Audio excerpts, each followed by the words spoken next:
बिहार से आके यहाँ धरना प्रदर्शन कर रहे हैं, क्या मांग है आपकी? हम लोग बिहार से शिवहर ज़िला से आए हैं 1200 किलोमीटर चल के। हमारी मांग है कि शिवहर में रेल मिले। 1994 में बना, 6 अगस्त 1994 में ज़िला बना, लेकिन आज तक रेल प्रोवाइड नहीं किया गया। रेल तो छोड़िए, उस होकर रेल का पटरी तक नहीं गया है। रेल पकड़ने के लिए दूसरे ज़िले का सहारा लेना पड़ता है, जो कि आम जनों के लिए बहुत ही खराब पड़ता है। इससे पहले भी आपने इस मामले को लेकर रेल की जो पटरी या स्टेशन की जो मांग कर रहे हैं कि शिवहर से रेल गुजरे, इसके लिए इससे पहले आपने किस किस लोगों को ज्ञापन दिया, किस किस लोगों से मांग की? इससे पहले हम लोग जिला स्तरीय एवं पटना में भी धरना दिया था। रामा देवी जी को लगभग सैकड़ों लोग आवेदन दिए, लेकिन उस पर कोई सुनवाई नहीं। रामा देवी वहाँ के लोकल सांसद है,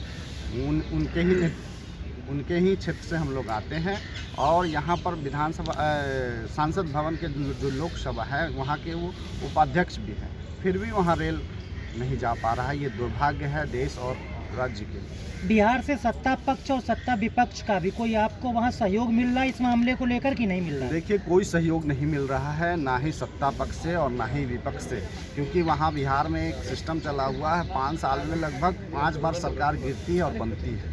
हमारा सहयोग करने वाला कोई नहीं है। इसको देखते हुए हम लोग दिल्ली के जंतर मंतर पे भारतीय छात्र युवा एकता मंच के सभी साथियों के द्वारा हम लोग अपनी लड़ाई अपने माध्यम से लड़ेंगे और रेल लेकर रहेंगे। ये बताइए कि इस समस्या का समाधान कैसे हो सकता है?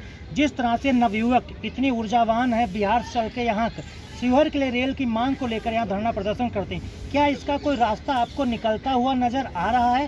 कैसे निकलेगा, आप एक बताइए।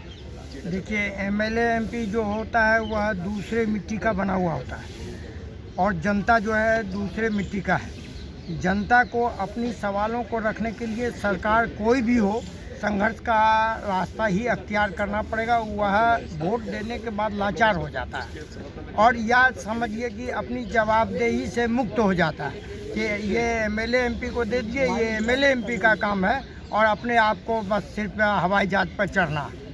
तो जनता यह सोचती है। तो आपको लगता है कि जिस जनता प्रकार को संघर्ष करना पड़ेगा हर हाल में। तो आपको लगता है कि जिस प्रकार ये ऊर्जावान नवयुवक बिहार से लेकर दिल्ली तक दस्तक देके धरना प्रदर्शन करके इस मोदी सरकार से शिवहर के लिए रेल की मांग कर रहे हैं, ये इनकी ऊर्जा काम आएगी? बिल्कुल काम आएगी। संघर्ष ही एकमात्र, जब कोई रास्ता नहीं मिलता है तो संघर्ष ही लोगों का रास्ता है, और वह संघर्ष के माध्यम से वह अपने सवालों को जितना जोर से उछालने का काम करेगा, उतना ही इस पर जल्दी से जल्द कार्रवाई होगी, क्योंकि एमएलए एमपी से हम लोग उम्मीद नहीं करते हैं। इतनी मंत्र पर रेलवे शिवहर के लिए मांग कर रहे हैं, क्या लगता है कि ये मोदी सरकार आपकी बात सुनेगी, या फिर आप अपनी इस ऊर्जा के साथ जो धरना प्रदर्शन करते हैं उससे मोदी सरकार से अपनी मांग मनवाने का काम करने जा रहे हैं? देखिए, सबसे पहली बात तो हम लोग इतनी कड़ाके की ठंड में बिहार यानी यहाँ से 1200-1300 किलोमीटर दूर से चल के आए और रेल के लिए आए हैं। क्यों आए हैं रेल के लिए? जब आपने लाखों बार भाषण सुना होगा कि देश में बुलेट ट्रेन चलेगी, तो बुलेट ट्रेन तो चलेगी, हमें इससे कोई आपत्ति भी नहीं है। लेकिन देश का एक ऐसा जिला, देश का एक ऐसा जगह जहाँ 8 लाख लोग रेलवे से वंचित हैं, जहाँ जिला में आज तक रेल नहीं पहुँची है, तो शायद या तो मोदी जी को मालूम नहीं है या फिर मोदी जी करना नहीं चाहते हैं। और मालूम नहीं है, इसका याद बता देते हैं। 2014 के लोकसभा चुनाव में मोदी जी अपने प्रत्याशी के लिए वोट मांगने शिवहर आए थे, और उन्होंने कहा था जो अगर अगली बार चुनाव प्रचार हो या किसी भी तरह की चीज़ की प्रचार हो या शिवहर का दौरा मेरा रहेगा, तो मैं अपने शिवहर आने से पहले रेल से ही आऊँगा, मैं शिवहर रेल से ही आऊँगा, और उससे पहले रेल लग जाएगी। तो पहली मुद्दा तो उनकी ये ख़त्म हो गई। दूसरी मुद्दा है, जो हमारे शिवहर के जो लोग हैं, हमारे शिवहर के जो प्रत्याशी हैं, लोकसभा प्रत्याशी हैं, वो शिवहर के लोकसभा प्रत्याशी दुर्भाग्य से कहें या सौभाग्य से कहें, लोकसभा के उपाध्यक्ष भी हैं। अच्छा, ये बताइए, आपको क्या लगता है कि जो मोदी बिहार में चुनाव प्रचार लोकसभा का करने गए थे, उस समय वहाँ की जनता से वादा किया था, अब लगता है आपको कि मोदी सरकार यानी मोदी जी अपने वादे से मुकर गए हैं, जो शिवहर के लोगों को रेल की सुविधा देने में पीछे हट रहे हैं? वो अपने वादे से मुकर नहीं गए हैं, उनका वादा ही जुमला होता है।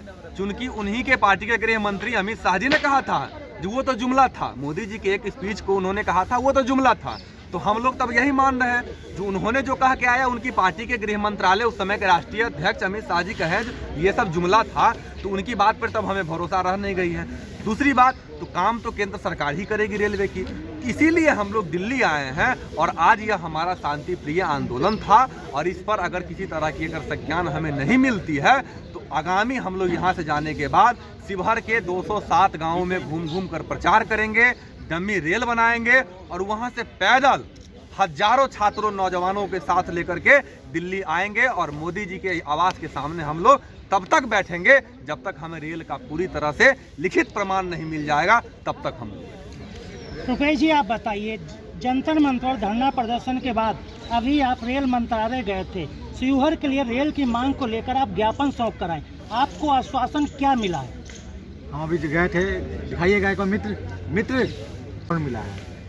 और मुहर का मतलब समझते हैं, ये सरकारी मुहर है, सरकारी दस्तावेज है। सरकार ने अपने तरफ से खाना पूर्ति कर दिया, हम इसे खाना पूर्ति कहेंगे तो ये भी कागज़ पे है। जब ज़मीन पे उतरेगा तो इसको लगेगा कि काम शुरू हो गया, तो अपना खाना पूर्ति कर दिया। अब इस खाना पूर्ति के आधार पर तो मैं सरकार से फाइट करने का अधिकारी हो गया हूँ कि मैंने एक अपना काम कर दिया, अब आपकी बारी है कि आप अपना काम कीजिए।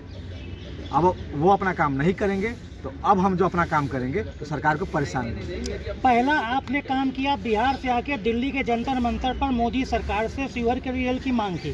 दूसरा, आपने कहा कि उनको एक दस्तावेज के तौर पर आपने ज्ञापन भी सौंप दिया। जी।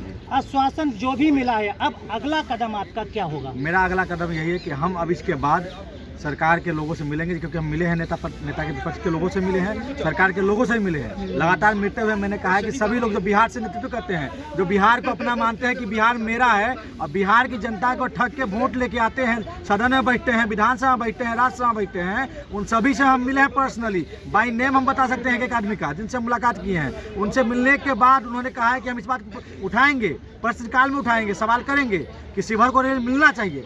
पर आज तक इस विषय को चर्चा नहीं है अभी तक सरकार के लोग, विपक्ष के लोग से, सरकार के लोगों से। तो सवाल तो हमसे भी करेंगे और कहे हैं कि आप सब अपने लेटर पैड के माध्यम से रेल मंत्री को लेटर भेजिए। अगर 39 को सांसद है, उसके अलावा राज्यसभा लोग हैं, उसके अलावा राज्यसभा सांसद है, ये सभी लोग मिलके अगर रेल मंत्री को लेटर पैड लिखते हैं तो सरकार में प्रेशर बनेगा कि भाई बिहार सरकार के सभी लोग जाग गए हैं, सरकार के लोग जाग गए, सरकार विपक्ष के लोग जाग गए हैं, जनता तो जागी है। और जनता अगर जागी है तो जनता जगाना भी जानती है सरकार को। इस बहरी सरकार को, जिसके कान में रुई ठूसा हुआ है, जिसके नाक में दोनों उंगली करके बैठा हुआ कि बदबू नहीं सूंघेंगे जनता के पैरों का, जनता के पैर का बदबू सूंघने के लिए नाक में परफ्यूम मार के बैठा हुआ है ना, मास्क लगा दिया। तो क्या लगता है, अगर आपके बाकी जो लोग सांसद हैं, क्षेत्र के हैं, बिहार के हैं, उनके तरफ से अगर आपको समर्थन नहीं मिलता है तो भी आप अपनी ये मांग जारी रखेंगे और मोदी सरकार से रेल शिवहर को ले जाने के लिए इस तरह से निरंतर आपका प्रयास और धरना प्रदर्शन जारी रहेगा? बिल्कुल। अगर क्षेत्रीय नेता, क्षेत्रीय पार्टी अगर हमारी मांग को, जो कि बिहार की मांग है, उस मांग को अगर वो आगे लेके नहीं जाते हैं तो मैं विश्वास दिलाता हूँ कि उनके घर का एक कचरा फेंका जाएगा, उनके आवाज़ का एक कचरा फेंका जाएगा। जो भी नेता है, कितने बड़े धरना सेट होंगे उसे हमको फर्क नहीं पड़ता है। हमारा फर्क पड़ता है कि हमारा काम होना चाहिए, बिहार का काम होना चाहिए, बिहार के मुद्दों पे काम होना चाहिए, बिहार के लोगों का काम होना चाहिए। और बिहार के लोगों का, बिहार के मुद्दों का काम नहीं होगा तो जो भी नेता होगा, जिस दल का होगा, उसे घर का एक कचरा फेंका जाएगा। तो गंदगी में हम नहीं रहेंगे, गंदगी में आपको भी रहना होगा, क्योंकि बिहार की जनता बेवकूफ़ नहीं है जो हर बार आपको मौका देगी और हर बार आप मौके पर ठगेंगे उसको। ठीक।